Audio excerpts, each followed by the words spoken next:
Nous sommes tous des êtres relationnels et les relations se construisent par la communication. Apprendre à bien communiquer est un aspect que nous ne pouvons ignorer si nous voulons avoir un mariage heureux et épanoui. Le programme encouragement du jour partage avec vous 5 conseils pratiques pouvant contribuer à améliorer la communication dans votre mariage. Comme premier conseil, écoutez plus. Dans le livre de Jacques 1, 9. Il est écrit « Sachez-le, mes frères bien-aimés, ainsi que tout homme soit prompt à écouter, lent à parler, lent à se mettre en colère. » Beaucoup entendent de leurs oreilles sans écouter. Entendre, c'est un processus physique, mais écouter, c'est un acte d'amour qui demande du temps, de l'attention et beaucoup de respect pour l'autre. Un des plus gros problèmes de communication dans les relations, c'est que nous n'écoutons pas pour comprendre. Nous écoutons pour répondre. Nous écoutons en préparant notre défense de manière à avoir le dernier mot, ce qui rend les échanges inefficaces. Le mari se trouve toujours sur la défensive, la femme de même sur la défensive. Quand l'autre prend la parole, chacun voudrait déjà ne pas être celui qui a tort dans ce dialogue. Ce n'est pas bien. Nous devons apprendre à écouter. Aimer, c'est apprendre à écouter. Nous devons donc écouter plus. Deuxièmement, choisissez le bon moment. Il y a un temps pour tout, un temps pour toutes choses sous les cieux, un temps pour se taire, un temps pour parler. Nous le dit Ecclésiaste 3:7.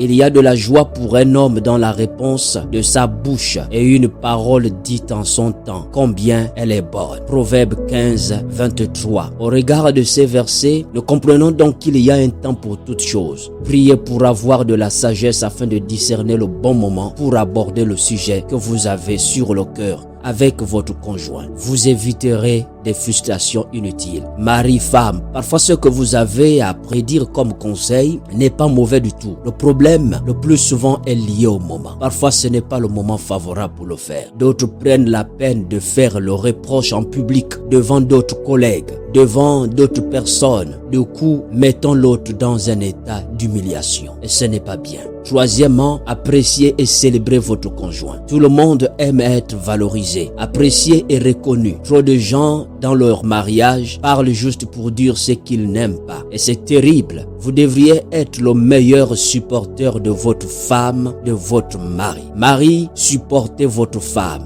Femme, supportez votre homme.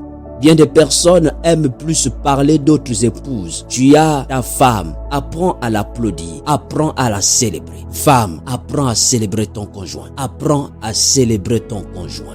Quatrièmement, ne critiquez jamais la personne. Focalisez-vous sur les actions et pas sur les personnes quand vous avez quelque chose de négatif à dire. Car si vous vous attaquez à la personne de votre conjoint et critiquez ce qu'il est ou ce qu'elle est, vous la mettrez tout de suite sur la défensive.